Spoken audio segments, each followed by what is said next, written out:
is up, everybody? This is your boy, Teran Rodriguez, bringing you another edition of Set Point.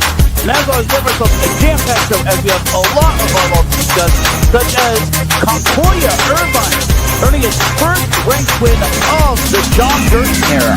How did they do it? And what was it like when it came to me attending that match and witnessing his win? Also, how about Purdue Fort Wayne taking down Charleston? The Mastodons are rumbling their way up their ranking. But did they pull off 2 wins? Also, we had UC Irvine pull off not one but 2 5-set wins over BYU on the road. Are the Anteaters truly for real? Also, we had Pepperdine pulling off 2 wins in Illinois. And we also had the Columbus Fury pulling off a nice win over the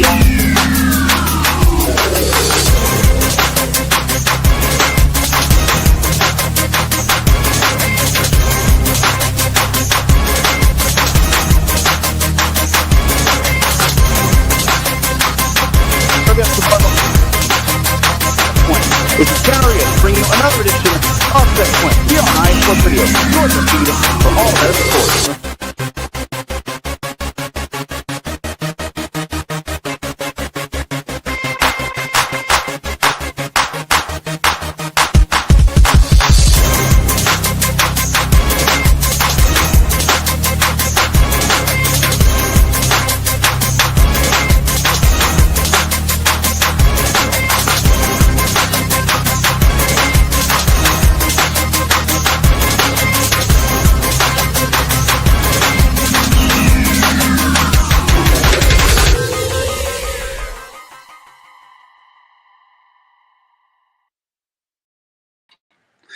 And welcome all, everybody, to another edition of Set Point. Thank you all for joining me on this beautiful Monday afternoon, Monday evening, Monday, wherever you are listening from. Either way, you've made your way to episode 335 of Set Point. And without any further delay, let's begin. But first and foremost, Set Point would not be where it's at without iSports Radio providing the platform to go live on YouTube and on X.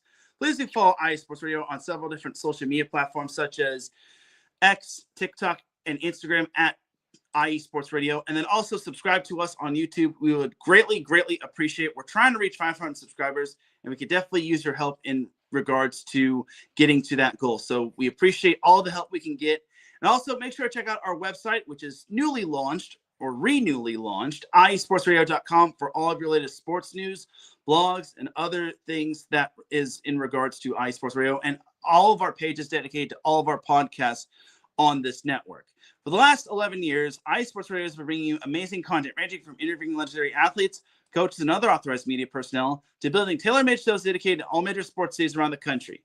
Thank you to everyone for all of your support and for making iSports Radio your direct feed for all of that sports. A huge shout to our sponsors, Planet Jerky, Premium Brisket Beef Jerky, and Vital Apparel. So without any further delay, let's get on into what our sponsors are all about. I will see you all in a little bit.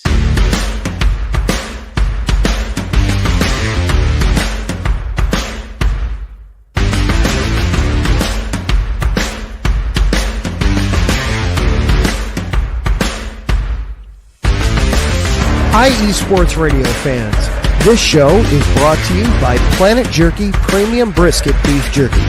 Planet Jerky is the official jerky of the 2022 California League champion Lake Elsinore Storm, Single A affiliate of the San Diego Padres. This all brisket jerky has gluten-free options, contains no MSG, no sodium nitrate, is low in sugar, and high in protein. Go to their website at planetjerky.net and follow them on Instagram at Planet Jerky. Planet Jerky, the jerky that's on a whole other planet.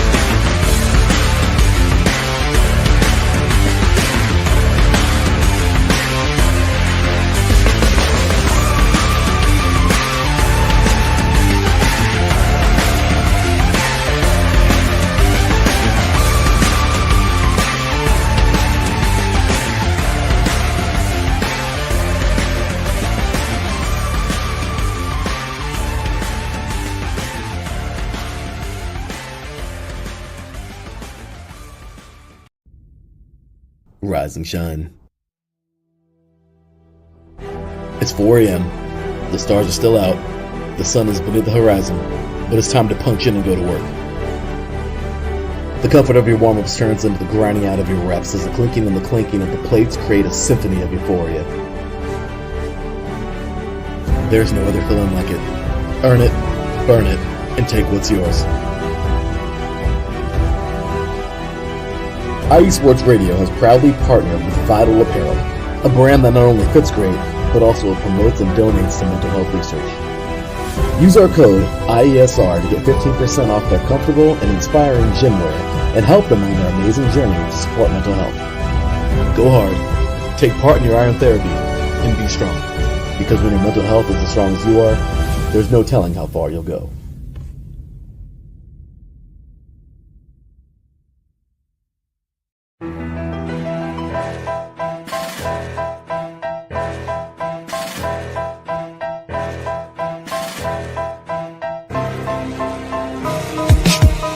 For the last 10 years, IE Sports Radio has been bringing you amazing content ranging from interviewing legendary athletes, coaches, and other authorized media personnel to building tailor-made shows dedicated to all major sports cities around the country.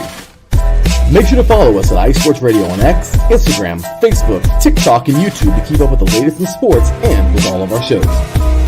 Also, make sure to check out our daily updated website at iesportsradio.com. At iesportsradio.com, you can see our daily show schedule and check out all of our show pages with personal bios to learn a little bit more about each of our awesome hosts. In addition to our show pages, you can catch the IE Sports Radio blog, Hall of Fame, Fans of the Month page, and our merchandise shop including t-shirts, tank tops, caps, long sleeves, hoodies, and more.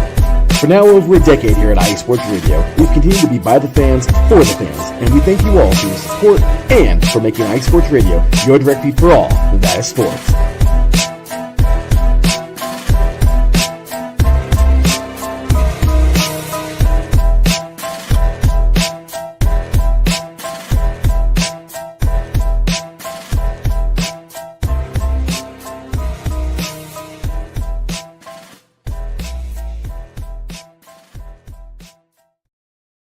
That's right, everybody. Definitely check out all of our amazing shows on here. And also, check out our newly launched website, iesportsradio.com. Also, make sure to follow SetPoint on social media on X and TikTok at set_point.ie. You can also follow me personally on X as well at Teran Rodriguez 1. You can also follow me on Instagram at set_point.iesr. That's where you can find a lot of my content, which I'm trying to get mostly into, but back to TikTok.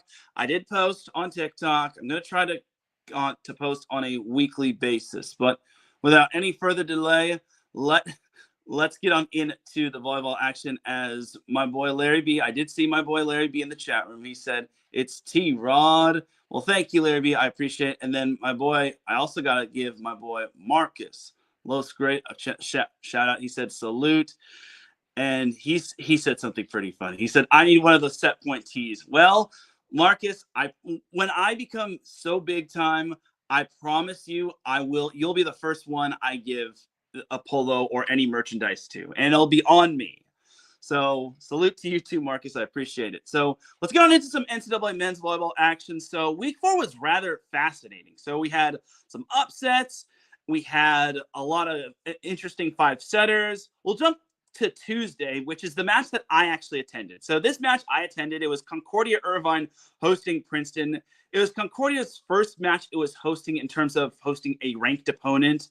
And Concordia Irvine was coming in with a 1-2 record. Their one win was against an NCAA Division III program, being Springfield, which is always a good program. While Princeton was coming in 0-2. This was the last match of their West Coast road trip. They had taken USC to 4 sets. But this time around, Concordia Irvine, in the first match at home against a ranked opponent in the John Gurton era, Concordia Irvine wound up sweeping Princeton in straight sets, 25-22, 25-20, and 25-23. The first set could have gone either way, as Concordia kind of had a late run to eventually give them the first set. Second set was pretty much all Concordia. They wound up winning that second set rather convincingly. Third set was pretty much all Princeton until Princeton went up 20-15, and then Concordia eventually went up 22-21. And eventually Concordia wound up outlasting Princeton in the third set, 25-23. And it was the first ranked win under new head coach John Gurton, which was absolutely incredible. Concordia almost hit 300 for the match. They were just 0.001 below 300. As Tease Corneliuson led the way with 13 kills. Miles Henderson added 11 kills. Overall, this was a very good win for Concordia. They're one of these sneaky good teams. They actually have a pretty darn good roster. It's not on the level of UCLA or USC or Pepperdine, but it's rather underrated, if you ask me. It has some studs on the team that could play some ball. And then for Princeton, they were led by Owen Mellon, who had 15 kills. They also got 4 kills from Ryan Vina and Jeremiah Arrow. Unfortunately, wasn't enough. Andrew Werner also had 5 kills. So my takeaway for Princeton is this. This was obviously a tough little road trip. I mean, the UC Irvine loss was one thing.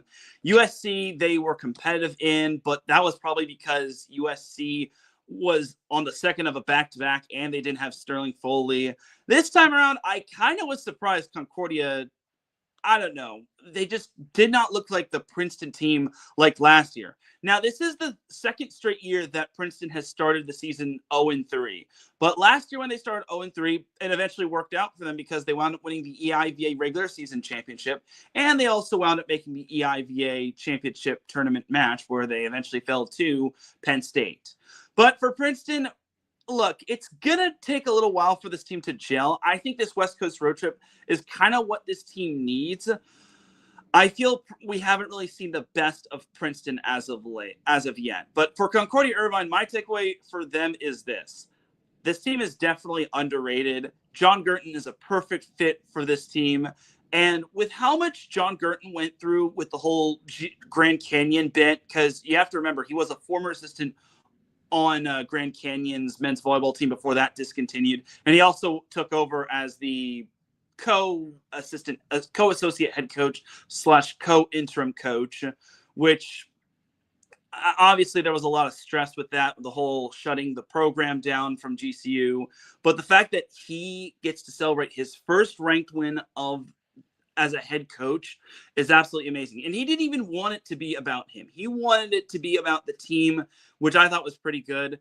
They had a ranked match earlier, but that was against UCLA, and that was on the road. But this time, them pulling off a win like that at home, I know Princeton was 0-2 going into this match, but they were a pretty talented 0-2 team just because they had pushed USC to 4 sets, and they could have probably pushed them to 5.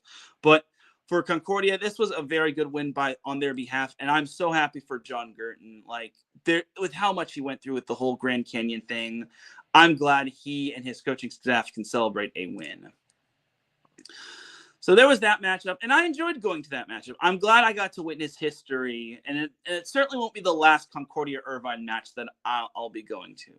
Trust me, I plan to go to more Concordia-Irvine matches. But let's move on to some other matches. So we'll jump to Thursday. You got UC Santa Barbara taking on Stanford in Northern California. So this was number 17 UC Santa Barbara taking on number 14 Stanford. Stanford was hungry for its first win of the season, while they were also hungry to hand UC Santa Barbara its first loss of the season. And eventually Stanford was able to pull off this win in 5. They needed a overtime 5th set to win, but they wound up winning it off of a walk-off service ace from Reed Wainwright, which, of all people to deal the walk-off service ace, I don't think anyone expected Wainwright to pull off that ace. As Moses Wagner led the way with 21 kills, Teo Snui added 14 kills. Kumana Carrera had 8 kills on a hitting percentage of 500 with 0 hitting errors. As a team, Stanford hit 264. As for Santa Barbara, they actually had one player that did that almost one player had done since 2022, pull off a triple-double. Unfortunately, he was 1 kill short, and that player is Cole Schobel, who had 9 kills, 43 assists, and 15 digs. He was 1 kill away from a triple-double, and if you saw my starting rotation of the week, the last time we had a triple-double in National Collegiate Men's Volleyball was 2022 when a player on Lee's McCrae pulled off a triple-double in a win over Belmont Abbey, which was incredible. And then there was also a player from Keene University pulling off a triple-double in a 4-set win over New Jersey City University, but that was in Division III. So if we're counting National Collegiate Men's Volleyball, we haven't had a triple-double in that sport since 2022. So almost 4 years ago. Anyway, Riggs Guy also had 15 kills. He also chipped in 9 digs and 5 assists. Ben Pearson added 13 kills. George Bruning had 12 kills, but he also had 10 hitting errors. So happy for Stanford to finally get their first win of the season. That must have been a massive relief for the Cardinal, just because they lost 3 straight. They had lost 3 straight to MIVA opponents, 1 to Lewis, 1 to Loyola, and then 1 to Ball State. So the second matchup was rather fascinating, as this time around it went UC Santa Barbara's way, as the Gauchos got their lick back against the Cardinal and wound up sweeping them 25-19, 25-20, and 25-16. George Bruning had a much better game. He hit 400. He had 14 kills. Riggs Guy added 11 kills. As a team, UC Santa Barbara hit 402. Cole Schobel had 35 assists to go along with 2 service aces. For Stanford, they had no players with double-digit kills, as Teo Snui and Moses Wagner both had 9 kills to lead the Cardinal in that department. Jacob Little-Phillips is still setting for Stanford, as they went from Theron Briette to Ryan Gant to now Jacob Little-Phillips. So it's kind of a little bit of a merry-go-round in terms of setting for Stanford. But hopefully for their sake, they'll be able to figure it out. Hopefully for their sake, Theron Briette isn't out for the year. But a split in the series between UC Santa Barbara and Stanford was the case. Good series for both of these teams. Stanford got its first win of the season, and then Santa Barbara got its lick back against Stanford. All right, now let's jump on into Friday's matches. So next matchup we had was number 6 Pepperdine playing at number 7 Loyola Chicago in a rematch of last year's NCAA men's volleyball quarterfinal match. And this one, I understand Loyola Chicago was dinged up after a long weekend in Phoenix at the First Point Collegiate Challenge, but I did not expect Pepperdine sweeping Loyola. They got 17 kills from Cole Hartke, who hit 364. He also had 6 digs. Grant Lamoureux had 5 kills, but also added 10 digs. Ryan Barnett also had 12 kills. As a team, Pepperdine hit 340 compared to Loyola's 212, as the Ramblers were led by Daniel Fabakovic, who had 12 kills. Well, Alexander Sosa actually led them in the kill department with 14 kills, and then Daniel Fabakovic added 12 kills to go along with 8 digs. And in terms of their setter, that was Alex Smits Van Oyen. He had 36 assists. So still no Ryan McElligott, so he's still out. My takeaway for Pepperdine Loyola is this. The Waves have still got it. This Pepperdine team still has it. And this was a team that was coming off of a loss to UC Irvine on their home floor in Malibu. So the fact that Pepperdine was able to pull off that win coming off of a loss to UC Irvine was pretty darn impressive, if you ask me. I think this Pepperdine team still has it in them. I think people are underselling this Pepperdine team as opposed to some of the other teams like USC and UCLA. For Loyola, they are not 100%, and it showed. So I know they showed a lot of grit and resilience in set 3, but I did not expect them to get swept at home. By the way, this past Saturday was their 30th birthday, so they've been around for 30 years, which was pretty darn cool, if you ask me. Just a little fun fact right there. Speaking of MIVA teams, you had this little intriguing matchup. You had number 15 McKendree hosting number 10 Penn State. McKendree was hungry for a win against Penn State, which they have never beaten in program history, while Penn State was looking to push its undefeated streak to 5. Unfortunately for Penn State, McKendree was able to sweep the Nittany Lions 25-23, 25-16, and 25-20. So this was McKendree's first home match of the season, and they performed well, as Sam Hoskin led the way with 12 kills. He had 0 hitting errors, and he hit 600. He also had 7 digs. McKendree as a team, they hit 329, as Nathan Flater did a great job setting the offense. He had 30 assists. He also had 4 digs. He had 4 service aces as well. He was pretty darn impressive this week overall. Tyler Tyler Tripp and Bryce Wetjen both had 8 kills for McKendree. While Penn State, on the other hand, they were led by Sean Harvey, who had 11 kills. Tristan Hassel added 7 kills. Penn State as a team, they hit 244. As Jackson Hurst had the offense, he had 27 assists. So my takeaway for Penn State is this. I feel they kind of got a little surprised by McKendree, but McKendree is known for playing some of the best darn volleyball out there. And here's the thing. McKendree deserves a lot more love than most people give them credit for. Like, this is a McKendree team that is very underrated, and they are well known for pulling off upsets, mainly in MIVA play. But this McKendree team is so sneaky good, and it's a real good thing that the NCAA tournament has been expanded to 12 teams, and 5 are at-larges. So in the event that McKendree doesn't get the automatic qualifier from the MIVA, they have the possibility of being an at-large. So if they play their cards right, they could be an at-large. But a lot of these at-larges are probably going to go to the likes of like USC and then UC Irvine and Hawaii and maybe Pepperdine. It all depends on who wins and who loses in the MPSF. So McKendree's really got to play its cards right going forward and hope that some of these other teams like fall off or something like that, just because it still feels like 12 teams just isn't enough when it comes to the NCAA tournament. They need more teams in the NCAA tournament, but I digress.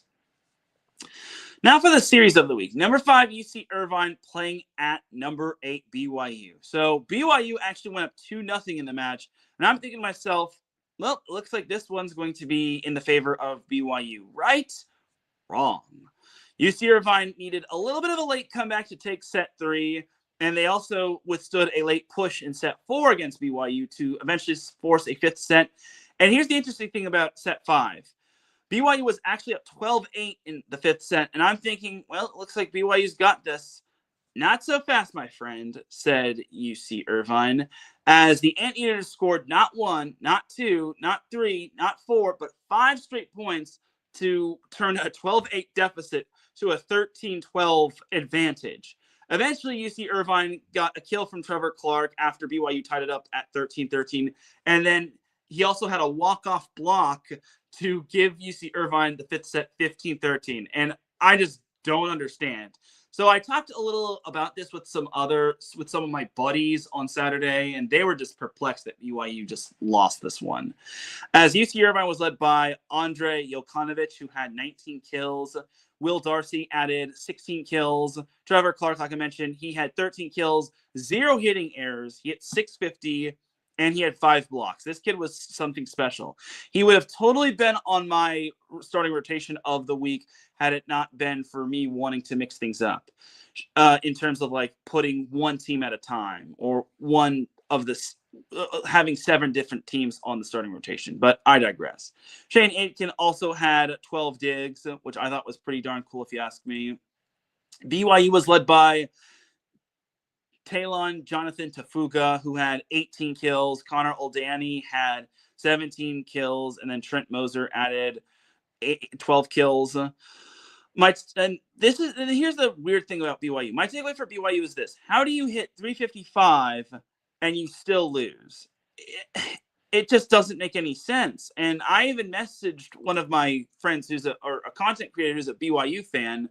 And he's like, this is the most BYU thing that's pretty much happened with BYU. And it's like, I don't get it. It's like BYU was up 2-0 in the match. They led 12-8. I haven't seen this much of a collapse since Huntington Beach and Newport Harbor faced one another in 2023.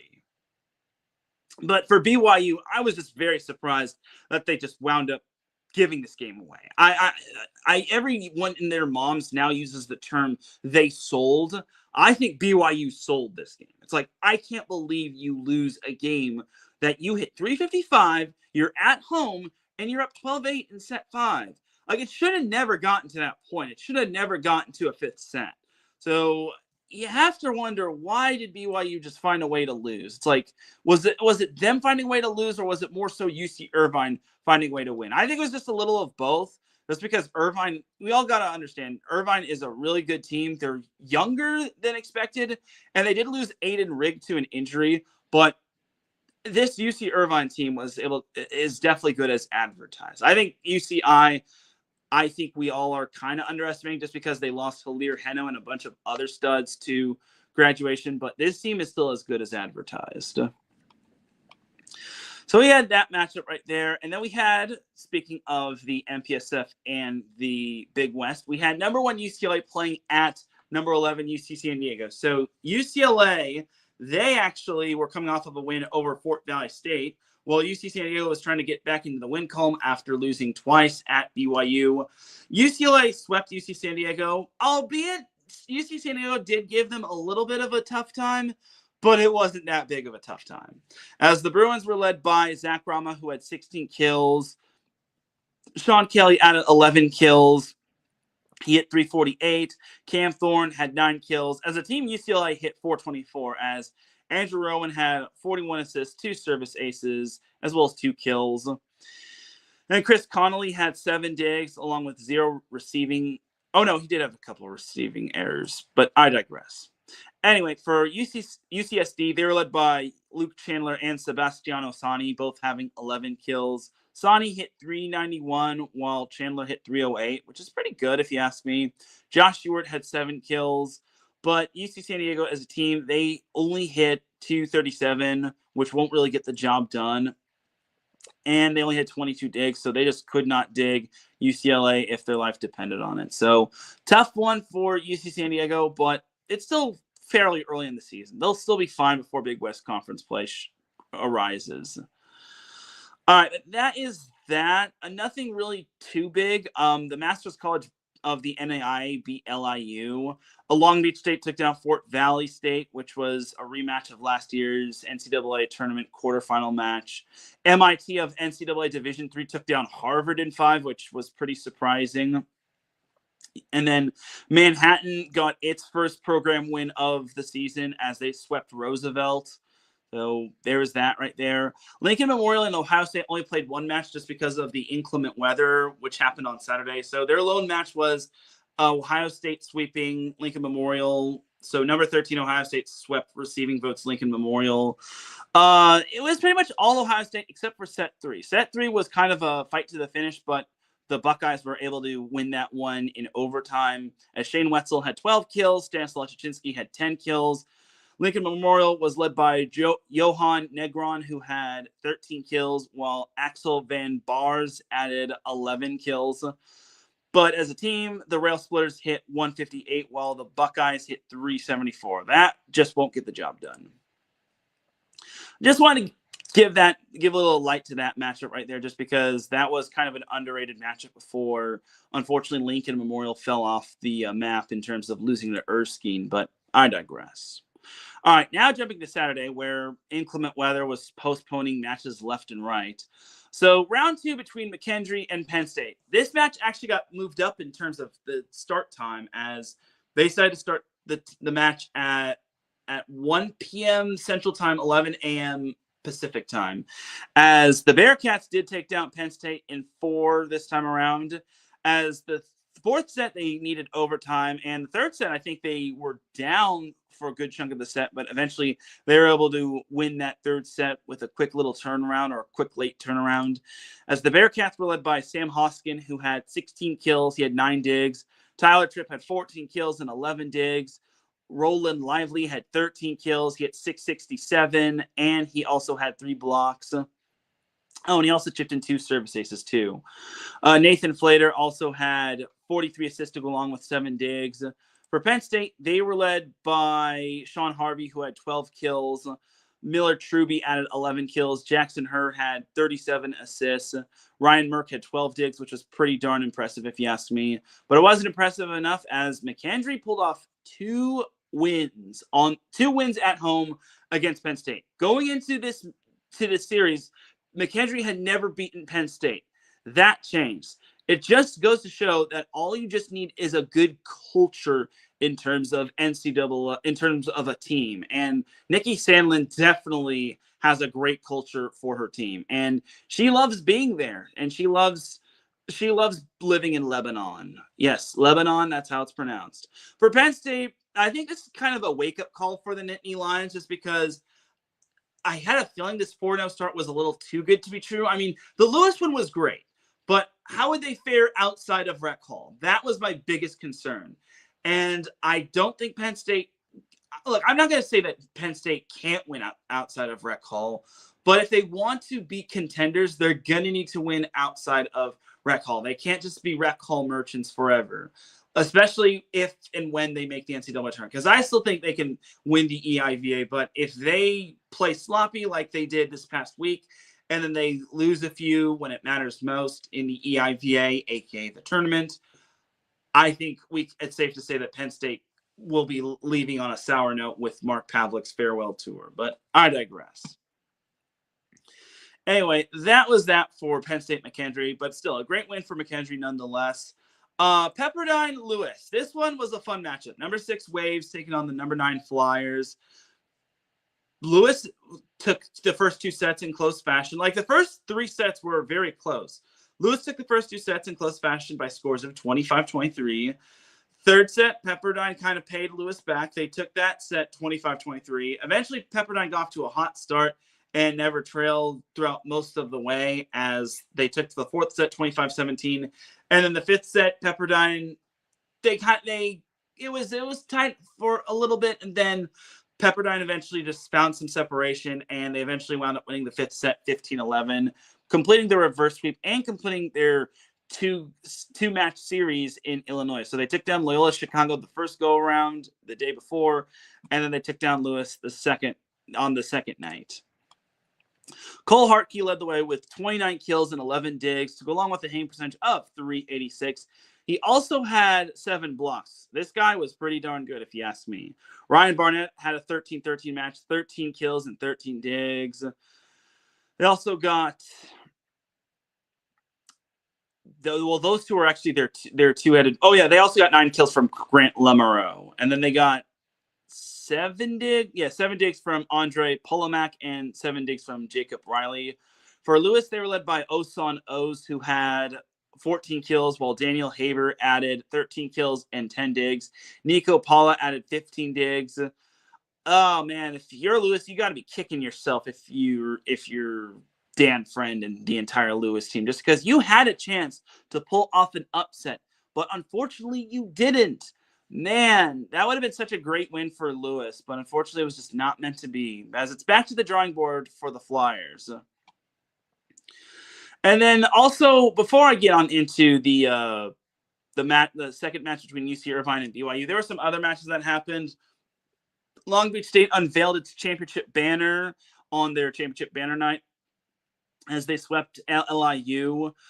Not much to really say. I was going to go to this match, but I had other plans.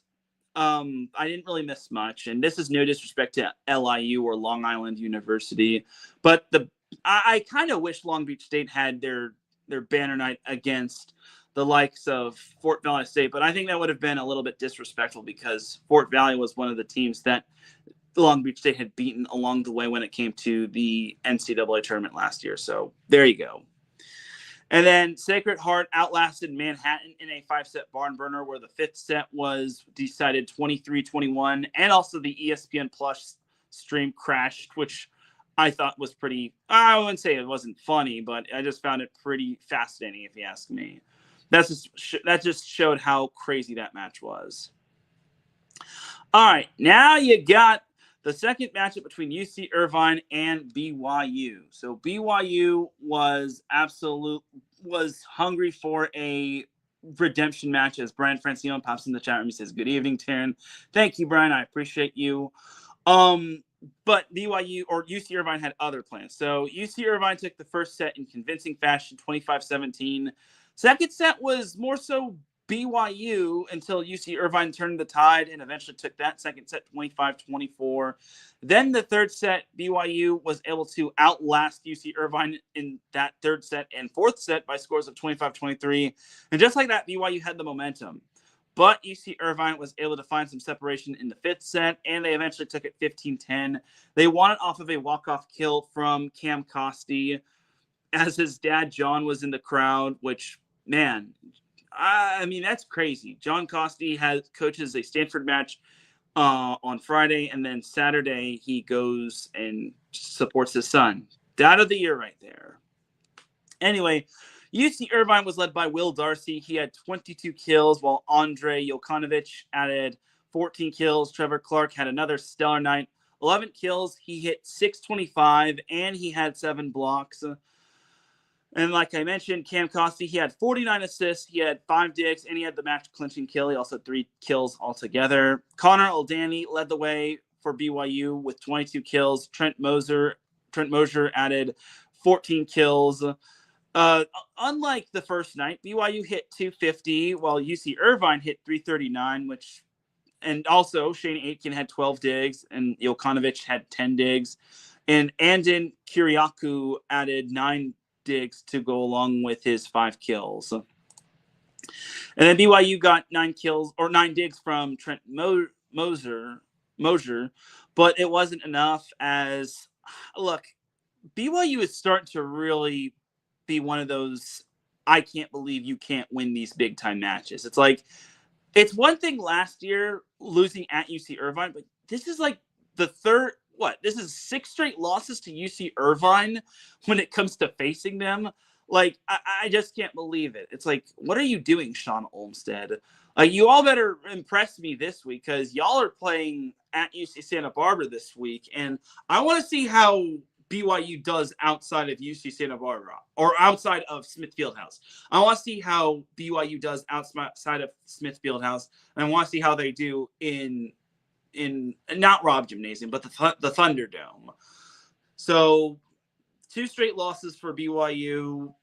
There's a reason why I'm just not high on them this year. They have talent, but I don't think they stack up well against the likes of USC, UCLA, and Pepperdine. I mean, they'll be lucky to stack up well against Stanford, and Stanford returns most of their program from last year, if not all their program. So we'll have to just wait and see when it comes to BYU. I also am interested to see what they can do against Concordia Irvine, just because John Girton knows most of those BYU boys, because most of them came from GCU, like Moser and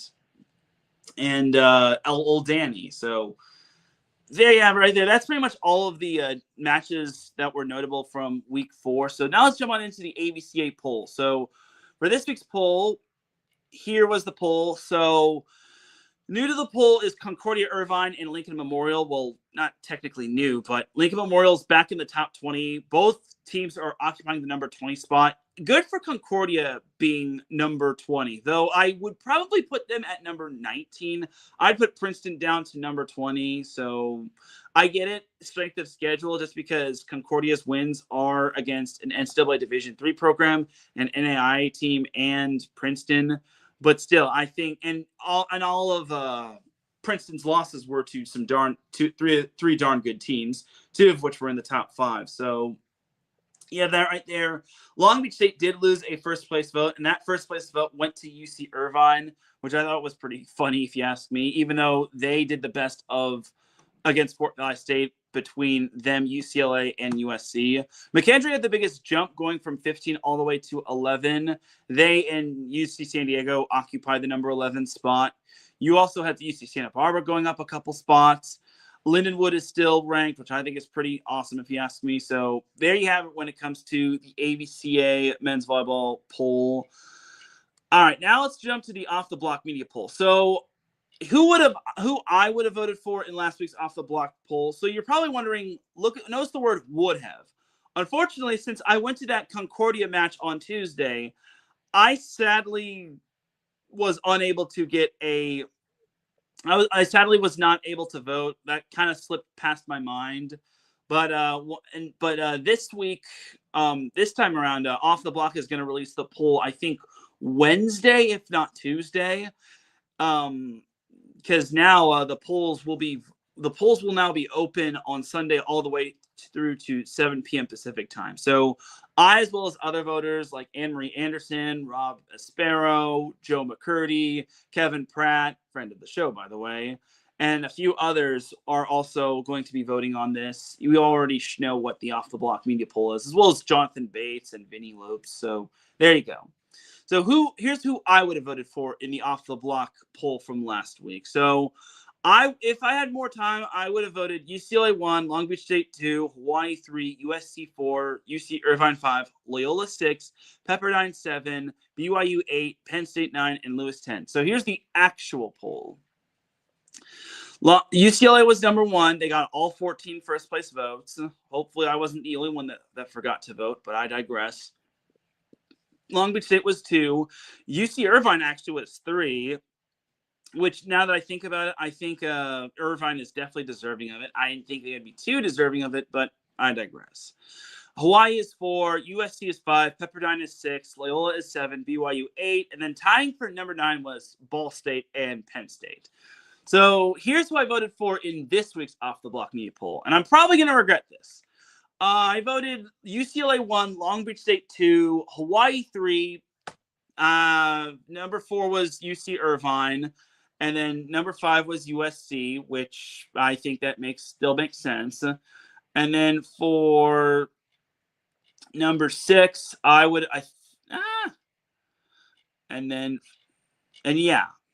think that's who I pretty much would have voted for. But let me just modify this really quick. All right, back to who I voted for. So number 6, Pepperdine, 7, Loyola. That makes sense just because Pepperdine beat Loyola. 8 was BYU, who I voted for. Number 9, I put McKendree at number 9. And I should have probably put Penn State out of the. I probably shouldn't have put Penn State out of the top 10. I probably should have put Lewis out of the top 10. I should have just put Penn State, if not Ball State, in the top 10. But that's who I voted for. I probably will be shuffling UC Irvine and Hawaii after this week, just because UC Irvine definitely is more deserving of being number 3 as of right now. But for now, I think Hawaii, I still have faith in Hawaii, but I want to see what they can do this week against Penn State. It's their first road test, and they'll also play St. Francis 2 days beforehand. So they'll play those two, but more on that in a little bit. So you have that. That's who I voted for in the Off the Block Media Poll for this week. So now let's jump to the Week 5 preview for NCAA men's volleyball. So we're actually underway with the Week 5 as we have Fort Valley State and CSUN. And then we've got Lee's McCray and St. Thomas of Florida. Nothing too out of the ordinary on Friday. There's Vanguard at UCLA, but that's pretty much the only notable matchup right there. And then Wednesday, you don't have any ranked matches on Wednesday, but you have Masters College at Concordia Irvine. You've got Hawaii at St. Francis. And then Thursday, you've got the number 13 Ohio State at number 1 UCLA. So it's the battle of the quote-unquote Big Ten teams. We'll see if Ohio State can pull off an upset against UCLA, but I think this UCLA team is going to be on their A game. I think in years past, UCLA would get surprised, but I think with the familiarity of this team, I think they'll be ready for Ohio State. I think Ohio State is going to really challenge the Bruins, but I think the travel will kind of come into consideration, but who knows? And then we've got number 8 BYU at number 15 UC Santa Barbara. Top 15 match right here. This one should be interesting. Like I said, I want to see what BYU can do outside of Smith Fieldhouse. They've lost 2 straight matches. They're facing a UC Santa Barbara team that's coming off of a win over Stanford, but they also lost their first match of the season. So I'm willing to see what BYU can do against UC Santa Barbara, because Santa Barbara does have some good talent on their team, like George Bruning, Ben Pearson, Riggs Guy, Cole Schobel, all that sort of thing. But I want to see what they can do against a talented BYU team that's going to be playing on the road for the first time this season.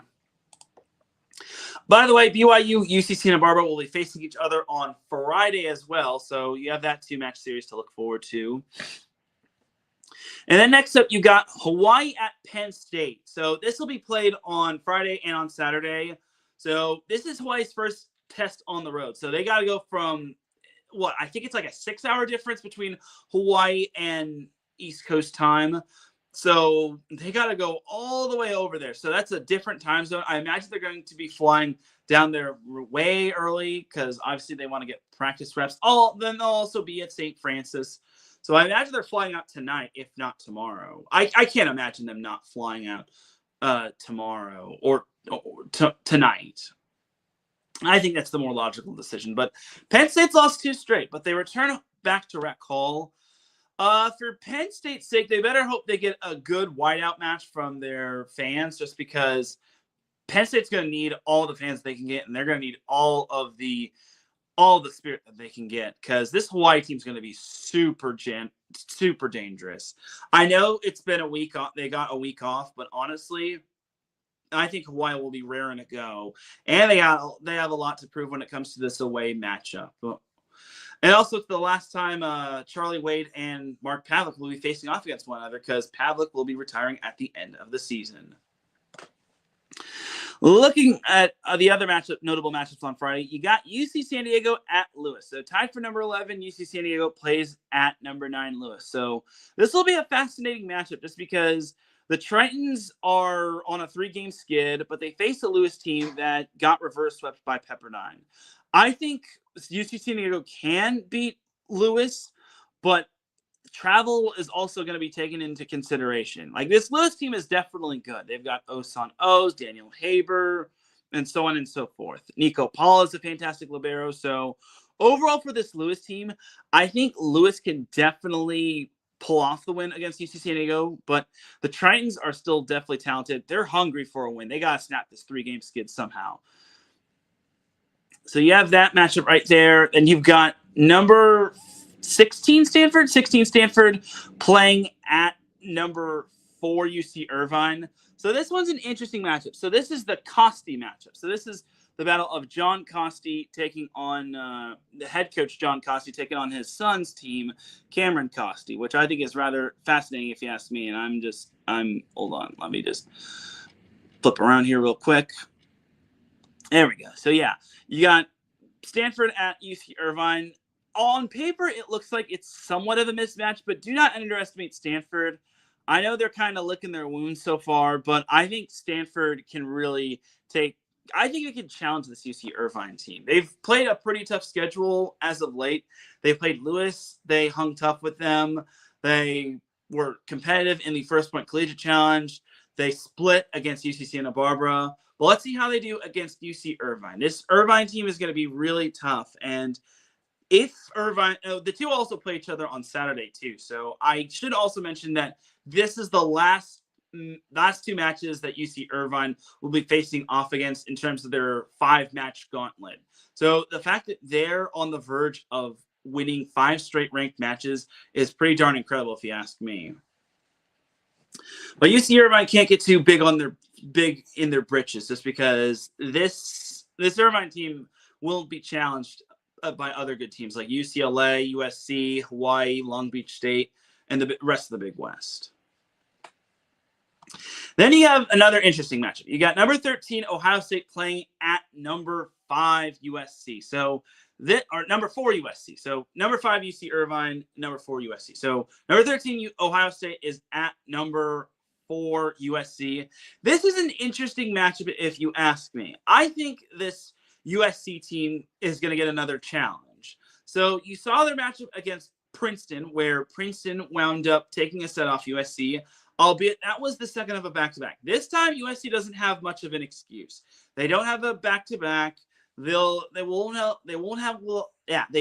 have played in 6 days. So I think they should be ready for Ohio State. And then Ohio State will be coming off of a second of a back-to-back. So I imagine USC should win this one, but do not underestimate the Buckeyes. Ohio State, or the Ohio State, is pretty darn good. So don't underestimate them by any means. And then we've got the match of the week. Number 2 Long Beach State plays at number 6 Pepperdine. So here's the thing when it comes to this matchup. It's a rematch of last year's Final Four matchup where the Beach took down Pepperdine in 4, ending their magical run. I will say this about Long Beach State. This matchup is 100% trap game for them. Because the following week, they play UCLA. I could definitely see the Beach possibly overlooking Pepperdine, because this is their first top 10 opponent this year. And this is going to be a really good matchup, just because the Beach obviously wound up ending Pepperdine's season last year. At the same time, however, it's like the Beach has something to prove, and they want to prove to everybody that they deserve to be possibly number one. And they know they want to go into UCLA or the UCLA matchup undefeated, just because that will be more cinema for them. So I think for Long Beach State, I expect them to come in with a clear eyes, full heart, can't lose attitude, even though they are pretty much the favorite. Pepperdine has shown flaws, and they needed a reverse sweep to beat Lewis. They did lose to UC Irvine. I want to see what Pepperdine can do against the reigning national champs. I imagine that last year's loss in the semifinals and in the Final Four is going to be on the minds of Pepperdine. So expect Long Beach State Pepperdine to have some fireworks, because there's a lot of good talent on both those teams. So. And then we jump to Saturday's matchup. Unfortunately, that's not going to be a 2-match series, which makes me sad. You have Hawaii Penn State round 2. So I forgot to mention on Thursday that Hawaii Penn State will also be. Oh no, I mentioned that Hawaii Penn State will be played on Saturday. So it's the back-to-back of a 2-game series between Hawaii and Penn State. I really am interested to see what Penn State can do against Hawaii, just because they're back at home and Hawaii will be on the road for the first time this season. So it'll be an interesting series. I think that has the argument of being series of the week. I can't imagine another series as good as that. I mean, Stanford, UC Irvine maybe, but I just think Hawaii Penn State in terms of series of the week takes the cake. Now, another good matchup on Saturday is tied for number 11 UC San Diego playing at number 7 Loyola Chicago. So this one is an interesting match just because Josh Schellinger, I wonder when he's going to make his Loyola Chicago debut, if he has already. And I wonder if Shane Davis is going to play Josh Schellinger against UC San Diego, just because that is his former team. So you'll have to wait and see when it comes to Loyola Chicago with UC San Diego. But this is going to be a great matchup. I think the Tritons, they need at least one win in Illinois, just because they want to get back on track after having lost 3 in a row. So I want to see what the Tritons can do against actual good competition, and I want to see what they can do outside of California. So it'll be an interesting matchup, but UC San Diego, Loyola, it should be a great matchup nonetheless. And I want to see what Loyola can do, even though they're not at full strength. Like, if there's ever a time for UC San Diego to pull off a big win on the road, that's where they need to win. They got to take down Loyola Chicago while they're licking their wounds. So there you have it right there. That's pretty much that for all the notable matches to watch for in week number 5 of the NCAA men's volleyball season. So we'll take ourselves a quick little commercial break. When we come back, we have some MLV to discuss, and we've got some LOVB to discuss. So keep it locked here. You're listening to Set Point here on iSports Radio, your direct feed for all that sports. We'll be right back after this.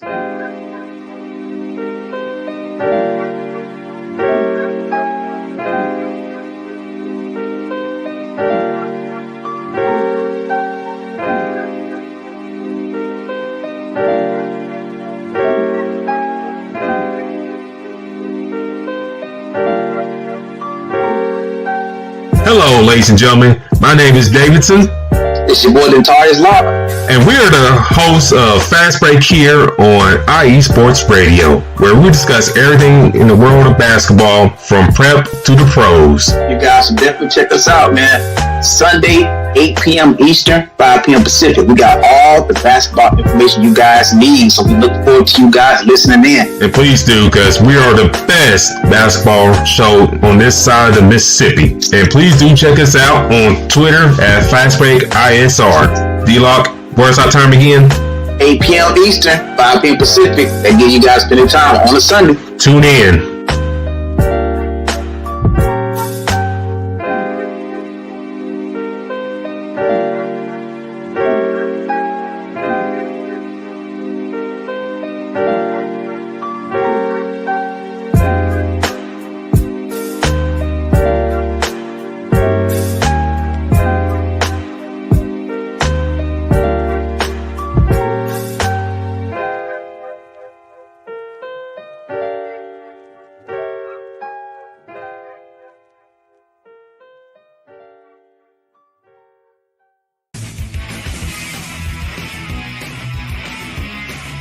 Hello, everyone. My name is Daryl Kinsey Jr., and I'm welcoming you to take another lap with the fastest show on IE Sports Radio. Yes, this is the Extra Mile with me and my co-hosts Christopher Lehman and Michael Ward. We talk everything racing from NASCAR to IndyCar to Formula One to limited hydroplanes, endurance racing, the NHRA, and more. So come join us for an hour of great racing talk and a lot of fun as well on the Extra Mile, Thursdays at 8 p.m. only on IE Sports Radio, your direct feed for all that is sports.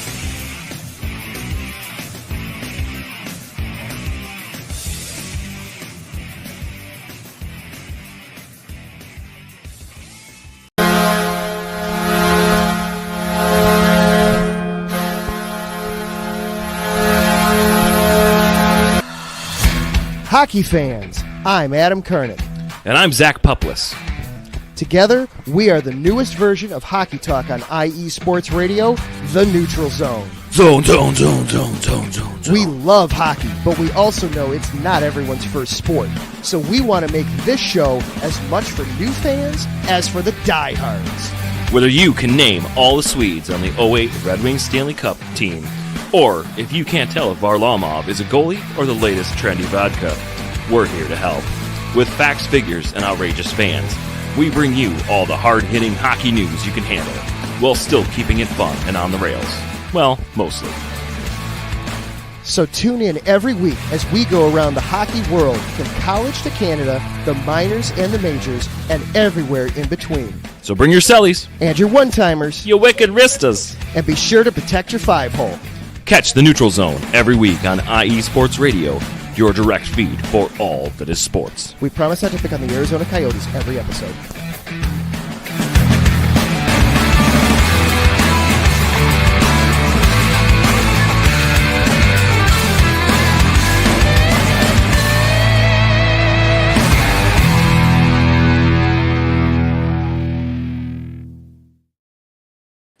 And we are back with Set Point here on IS Sports Radio, your direct feed for all that sports.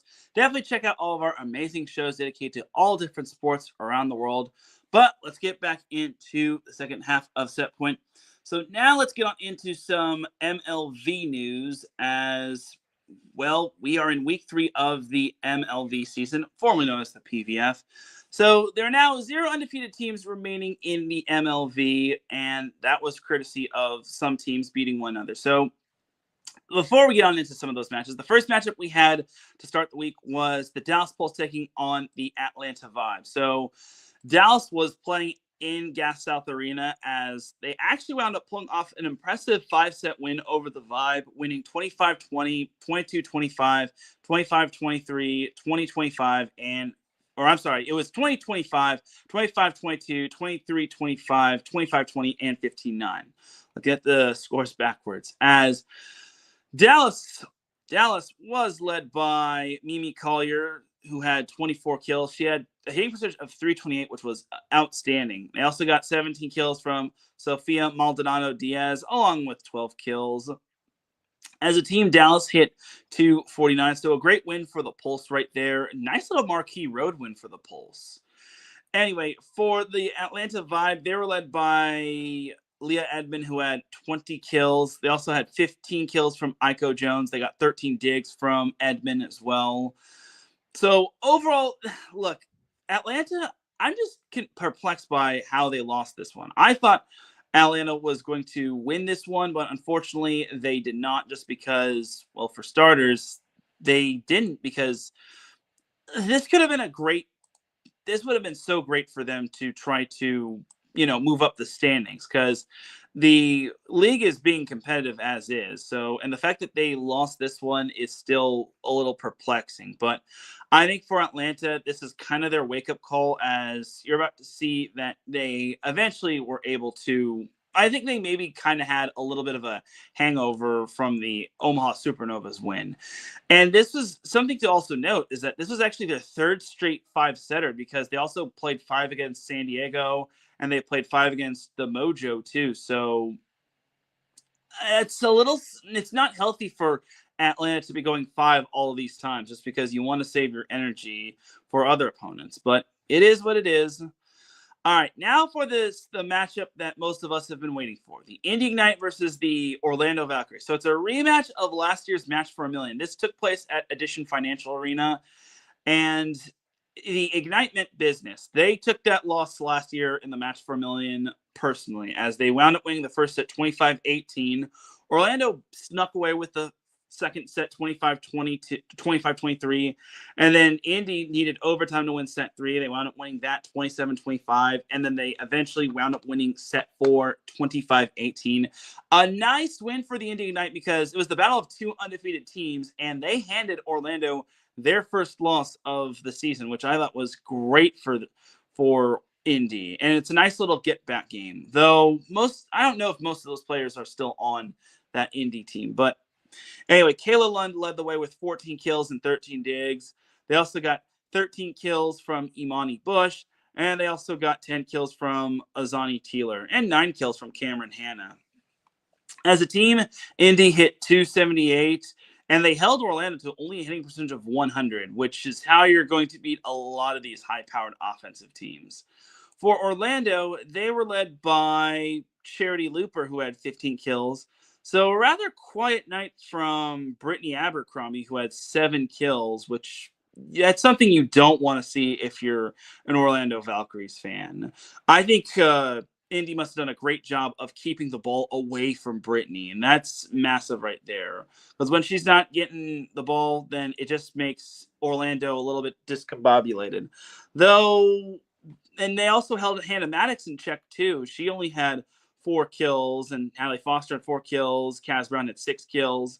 They got 15 kills from Tidora Pusick, and Shampoo had 32 assists and 8 digs too. So, and Charity Looper, I forgot to mention, she had 17 digs. So my takeaway for Indy Orlando is this. Indy was hungry for redemption from last year's match for $1 million. I was very impressed that Indy was able to come out on the road and take down Orlando. Now, obviously, Orlando's not going to have these amazing matches every single week, but you got to give credit where credit is due. I think Indy might be one of the more surprising teams. Everyone talks about Orlando and Omaha being super teams. I think Indy is just as good. I think Indy definitely has the tools. They got Lecator member Monet that's back and healthy. They still have Anna DeBeer. Yeah, Anna DeBeer. They got Kayla Lund on the rise, which I think was pretty darn great, if you ask me. Elena Scott, she could have had a better game, but still, she'll have bigger and better games. So this Indy Ignite team is definitely going to be on the rise, and I think they can vie for another trip to Las Vegas for the match for $1 million. So we'll have to wait and see what these two can do. And then also on Thursday, we had this little surprising matchup. We had the Columbus Fury taking on the Omaha Supernova. So all of this week, all of MLV community was wondering why Lucas Slabe wasn't putting in the one, the only Reagan Cooper. Reagan Cooper was just outstanding. She actually did start in set 1, but she never started the rest of the way, and she didn't even make it onto the stat sheet. In terms of like numbers and whatnot. But in the end, the Columbus Fury surprised everybody. They took down the Omaha Supernovas in 4, and this was at CHI Health Center. I am very surprised Columbus wound up beating Omaha in 4 at CHI Health Center. I'm surprised Columbus wound up beating Omaha in Omaha altogether, just because Omaha has had a really good crowd. I think it was that match, or was it Indy Omaha? I think it was Indy Omaha that had a big crowd, but this match had just as big of a crowd. But Columbus played with a massive chip on their shoulder. They were led by Reagan Pittman, who had 13 kills. They also got 11 kills from Raina Terry. Megan Courtney Lush added 9 kills along with 12 digs. They got 9 kills from Abby Waller. So nice little offensive distribution right there. And then Flo Marie Heredia Colon, she had 9 kills. So 5 different players with 9 kills or more. That is how this Columbus team has been able to keep up with the Joneses in the MLV. And they also hit 267, which wasn't bad. Even when Omaha hit 273, Columbus still had the answer for them. They had 64 digs, even though Omaha had 4 less, and they got 21 digs from Morgan Hens. But winning those first 2 close sets was big. And, man, Omaha, I looked at this match. I was like, man, Omaha losing 3 straight? I mean, it was one thing with the reverse sweep. It was one thing with the 5-setter against Orlando. But you're losing to Columbus? I know Columbus is improved, but, God, you can't lose at home. Like, I was just very surprised. But, again, credit to the Fury. They brought it. Omaha was led by Brooke Nuneviller. She had 20 kills and 9 digs. Sarah Wilhite Parsons added 15 kills to go along with 7 digs.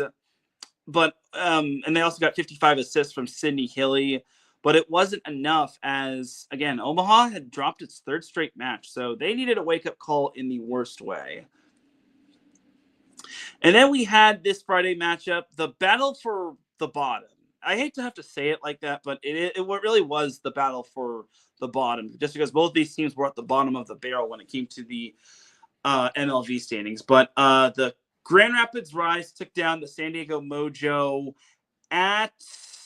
in San Diego in 4. So, yeah, a lot of these road teams have been pulling off wins on the road, which I thought was pretty good. But the Rise wound up winning 31-29, 25-22, 16-25, and 25-19. So, nice win for Grand Rapids on the road, as they got 22 kills from Paige Romine Briggs. They got 18 kills, or Paige Briggs Romine. They got 18 kills from Carly Snyder. They got 14 digs from Elizabeth Ine. They got 17 digs from Elena Ogilvy. They got 57 assists from Sage Kahaina Torres, who also had 10 digs. And then they got 18 digs from Paige Briggs Romine. So, and also Grand Rapids hit 277 while holding San Diego to a hitting percentage of 244, which wasn't terrible, but meh. For San Diego, they were led by Grace Loberg, who had 20 kills, and she had 15 digs. Maya Tabron had 16 kills and 16 digs as well. So overall, look, I can't really ultimately judge both these teams, because both these teams are like bottom feeders when it comes to this league. I hope for the Mojo's sake that they're able to. I was hoping for the Mojo's sake they would able to catch Grand Rapids on a sloppy night, but unfortunately it was just not meant to be. They were not able to win at home, which is just unacceptable.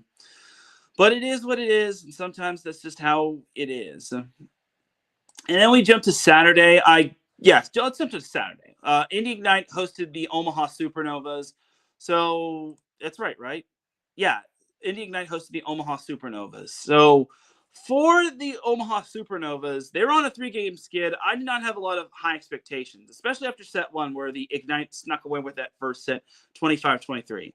But then the second set, Omaha was able to get it together. And then once they wound up winning that set, they wound up cruising into set 3. And then the 4th set, the Supernovas were able to outlast the Indy Ignite in that 4th set, preventing a 5th set from happening. So the Supernovas wound up winning set 2, 25-22. They wound up winning set 3, 25-16. And then they wound up winning set 4, 25-23. So another case where the road team pulls off the win.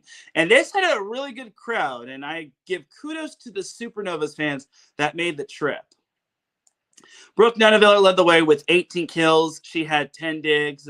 They also got 10 kills from Emily Londot along with 7 digs. They got 17 kills from Reagan Cooper. Finally, we are seeing Reagan Cooper play for the Supernovas. This is massive right there.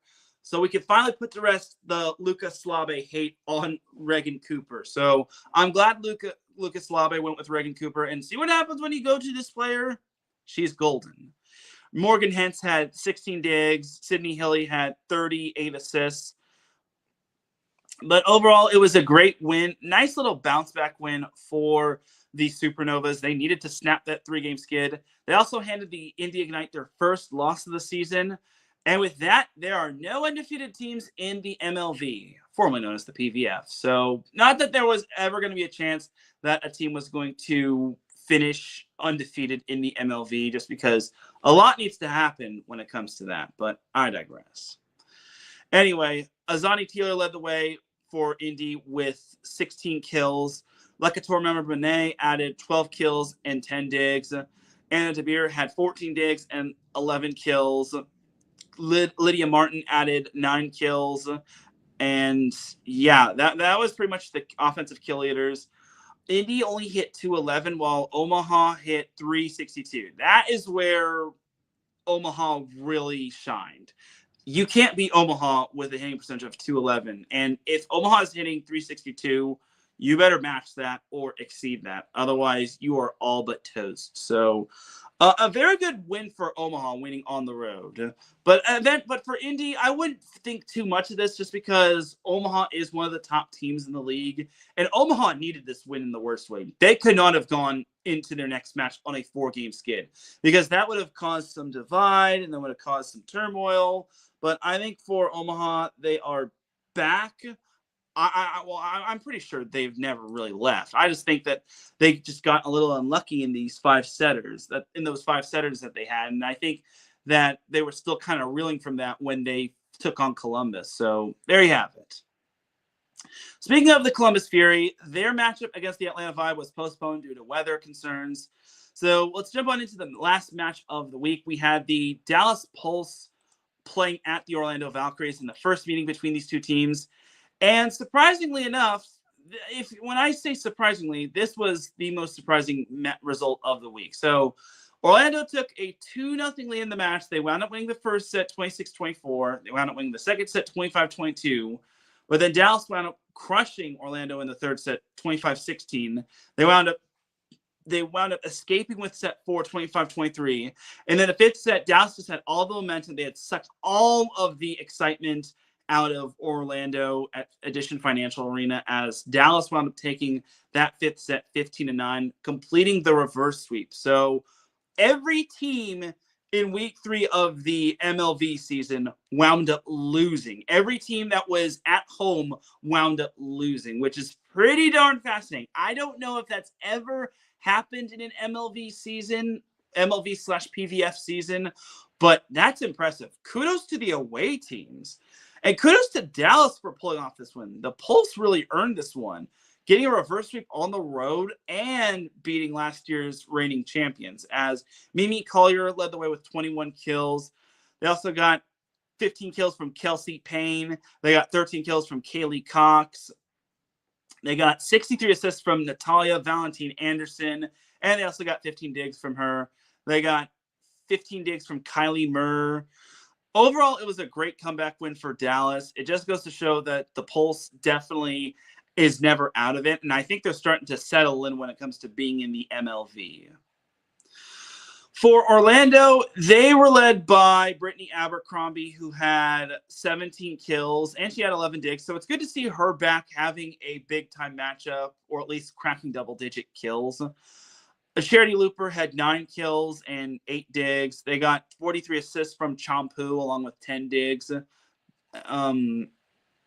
They got 8 kills from Kaz Brown and 7 kills from Hannah Maddox. But now Orlando's lost 2 in a row. So they were kind of in the same boat that Omaha was in going into last week. So Orlando needs a little bit of a get-right game ASAP, just because I'm certain they were bound to hit a rough patch eventually, but they just can't let this rough patch spiral out of control. They just can't. They just can't have another Vegas Thrill spiral out of control moment. Otherwise, they won't be repeating as champs anytime soon. Anyway, now let's jump on into week 4 of the MLV season. So starting off week 4, we have a triple header on Thursday. All will be on the MLV YouTube page. So we've got the Dallas Pulse at the Columbus Fury.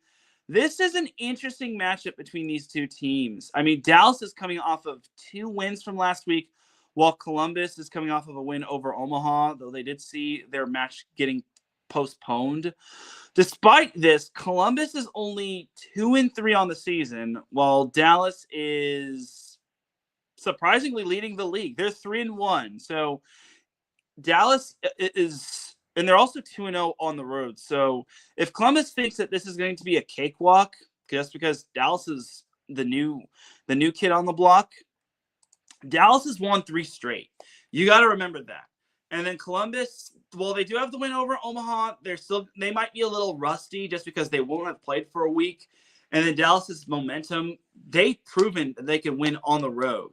So I think for the Dallas Pulse, they could definitely win this one. But for Columbus, if they want to prove that they're legit, this is the match to prove yourself in. Then also on Thursday, we've got the Atlanta Vibe at the Indy Ignite. So the Ignite are right below the Dallas Pulse, while the Vibe is pretty much in the middle of the road when it comes to the standings. A long story short with this matchup, Indy, it's going to be interesting just because Atlanta did not play last week just because they did play against Dallas, but they wound up losing in 5. But they're kind of going to be in the same boat as Columbus is. They won't have played since last Thursday, and Indy is coming off of a match on Saturday. So if anything, Atlanta is probably going to be the rusty one. Indy is going to be the hungry one that's going to want to bounce back after losing to the Omaha Supernovas, which there's no shame in losing to. Then closing off Thursday's matches, you have the Orlando Valkyries at the Grand Rapids Rise. All right, so Orlando's lost 2 straight, while Grand Rapids is 2-2 right below them. So I imagine Orlando needs a get-right game. They really need a get-right game, and this might be the opponent to do so because they can't always play the San Diego Mojo every single week. But I think Orlando can bounce back. I can't imagine Orlando having another sloppy game where their star players just don't have the biggest nights, and it's just one player having a big night. So that's Thursday's matchup. Friday, there's only one matchup. The San Diego Mojo playing at the Omaha Supernovas. All right. I'd be very surprised if the Omaha Supernovas lost this. I'm not trying to say that in a disrespectful way to the San Diego Mojo, but the Omaha Supernovas cannot be losing at home to the worst team in the league. It just wouldn't make sense. This should be a win for Omaha. If I were a gambling man, I'd be putting a good lump sum on the Supernovas. I don't promote gambling, by the way. But yeah, San Diego's got nothing to lose in this matchup, and this is still early in the season. It's just that I expect Omaha to really come out guns a-blazing, and they have newfound confidence. If they were on a 4-game losing skid and they had lost to Indy, I'd maybe give San Diego a good shot at winning, or at least catching Omaha off guard. But Omaha has got their swagger back. I think Omaha should be able to handle San Diego. Then Saturday, we have a doubleheader. We have the Orlando Valkyries at the Columbus Fury. If there's ever a time for Columbus, who was last year's worst team in the league, to take down last year's reigning champions to win, this would be the match. Just because I think Columbus can win at home, but at the same time, we don't know what kind of Columbus Fury team we're going to get. Are we going to get the Columbus Fury that wound up taking down Omaha, or are we going to get the Columbus Fury team that laid an egg at home against Omaha? And for Orlando, what Orlando team are we going to get? Are we going to get the Orlando team that lost twice last week, or are we going to get the Orlando team that started off 3-0? Or the Orlando team that wound up winning the match for $1 million? So that's my biggest inquiry about Columbus and Orlando. And then the second match on Saturday, we have the Dallas Pulse at the Indy Ignite. So if Dallas does win its matchup against Columbus, this will be an early first place matchup, just because Dallas and Indy are in first place going into this week. So week 4 of the MLV season. So look, this will be a fascinating matchup. It's the new kid on the block versus the second-year kid on the block. So I want to see what the Ignite can do, just because it will have, well, they'll play on Thursday, but I want to see what Indy can do. And I guess it's worth noting that Indy and Dallas, if they both play their cards right, this will be the battle for first place, early first place. But for Indy and Dallas, this will be a fascinating matchup. We'll get to see which of these young programs is truly the real deal. I think Indy is still just as legit as they were last year, but I also want to see what Dallas can do. If Dallas here can prove something against Indy, I think they definitely have a shot. Just because Dallas, Dallas played their first match was against the first matchup was against Indy. Their first ever matchup was against Indy in Dallas, and Indy took down Dallas in 4. This time Dallas has a chance to right their wrongs. They have a chance to get a little revenge after Indy Ignite handed them their first loss of the season and their first loss in general. So I want to see what Dallas can do with a chip on their shoulder. They've won 3 straight, but I think this week they kind of get tested because Indy's going to be good, and then Columbus is kind of playing some of their best ball as of late.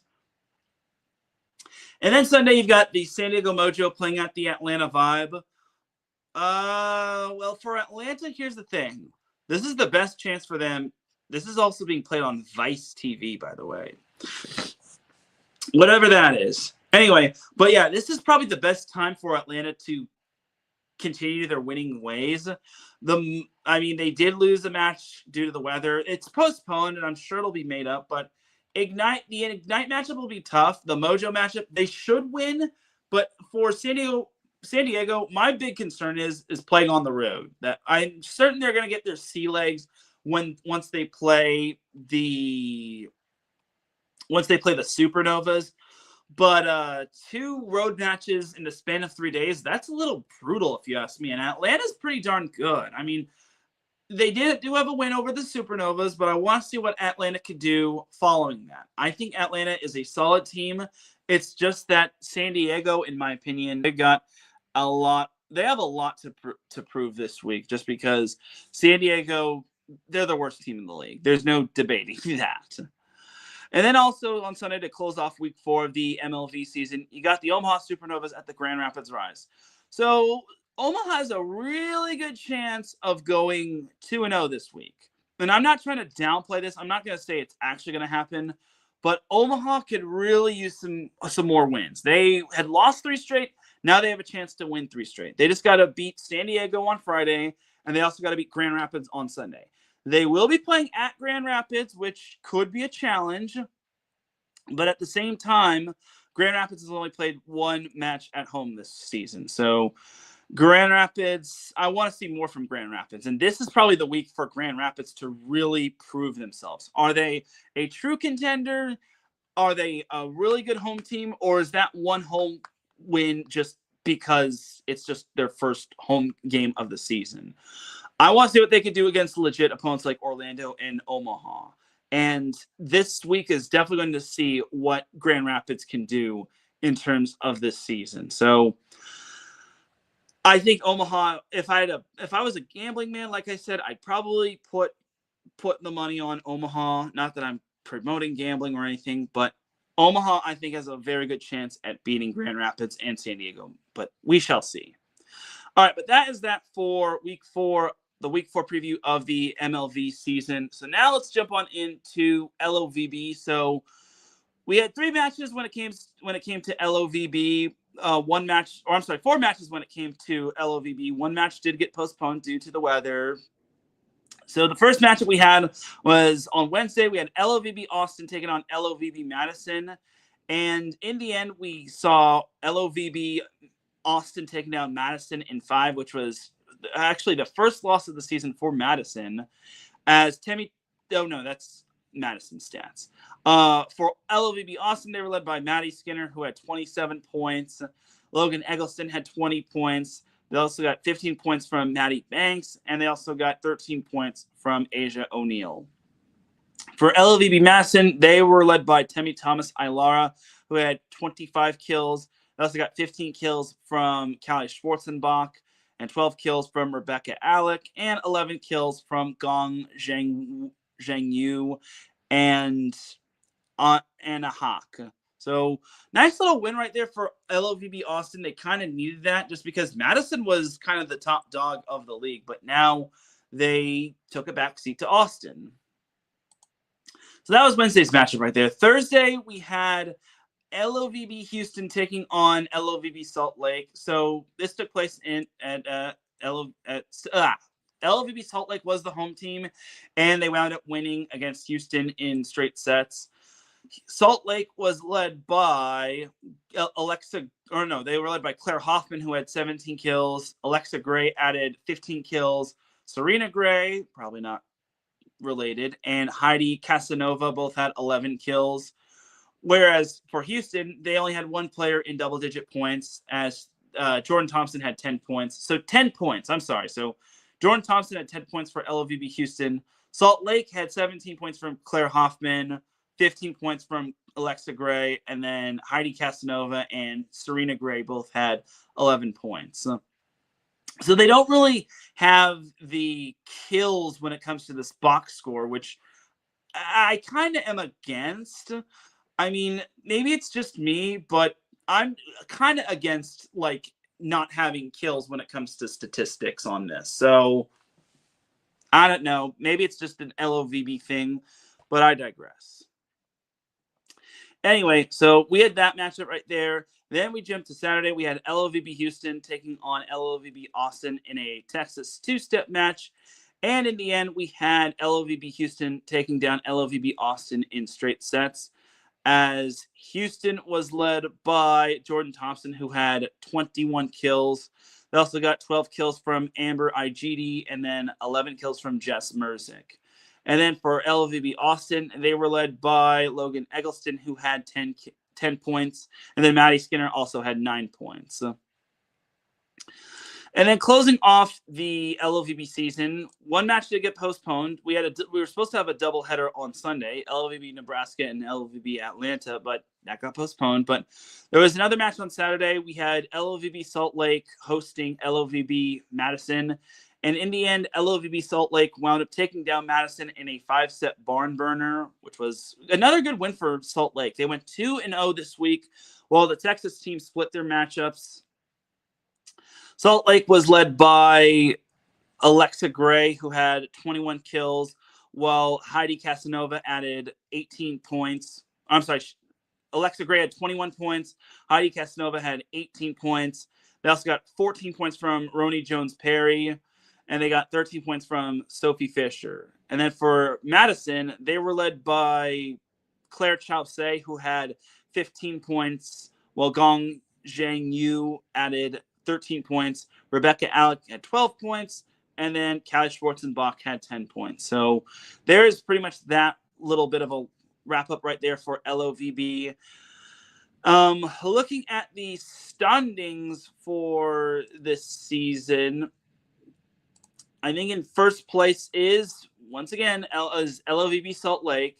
They are 3-1, while Austin is 3-2. Madison is 2-2, along with LOVB Nebraska, who was idle last week. And then LOVB Atlanta was 1-2, and then LOVB Houston was 1-3. So now let's move on to week 4 of the LOVB season. So everyone's going to play twice this week. So everyone plays 2 matches this week.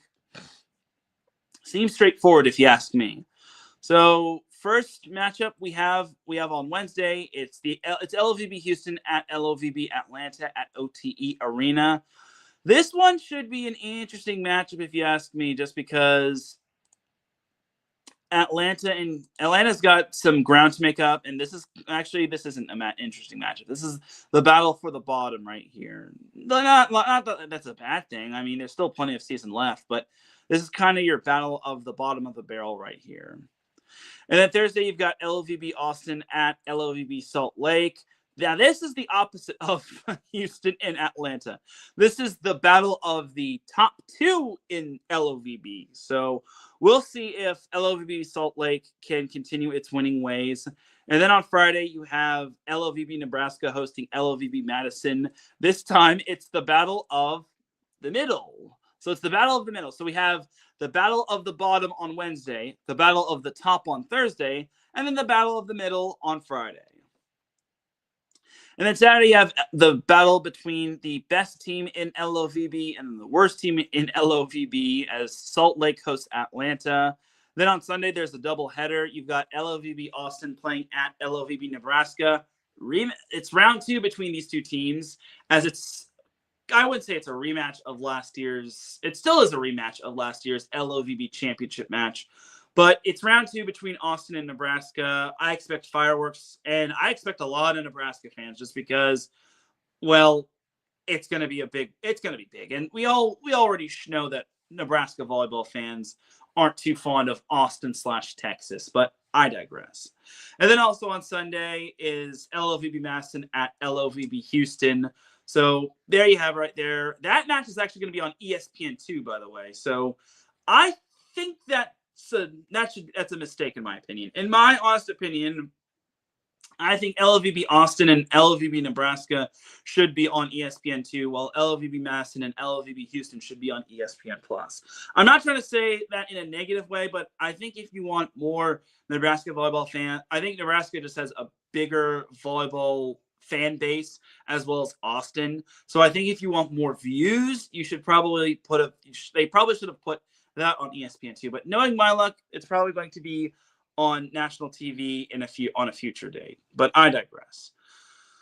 But yeah, the only matchup that's not going to be on ESPN Plus is Atlanta versus Salt Lake, and then also on the USA Network, you've got Houston and Atlanta. So there you go. But that will do it for week 4 of the LOVB season. And ladies and gentlemen, that's going to do it for this week's episode of Set Point. I know I pretty much had to skim through the LVB part, but honestly, that's pretty much all that I had to go over when it came to LOVB, just because it's a lot of volleyball for me to go over, but I digress. But that'll do it. Where I plan to be this week, Friday, I plan to be at UC Irvine for Stanford UC Irvine in the Battle of the Costies. So if you see me there, just let me know, and I'll be glad to, acknowledge you and say hi to you. But for everyone here at IE Sports Radio, this is Teran Rodriguez signing off. Have an amazing week. Enjoy all the volleyball action, and I will see you Friday at UC Irvine for UCI Stanford. Have a great week, everybody. Peace and blessings. And one last thing, rest in everlasting peace to everyone that was involved into the fatal helicopter crash from 6 years ago in Calabasas. My heart goes out to the Alto Bellies and the Bryants and anyone involved in that crash. Still is one of the more tough days for me to experience, just because I knew John Altobelli well, and I wish I could have known Kobe Bryant more. But overall, just wanted to send my heartfelt,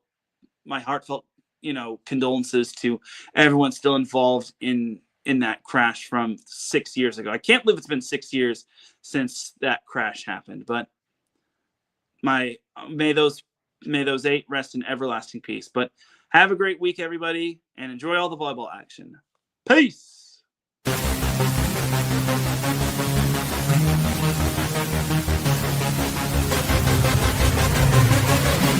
Yeah.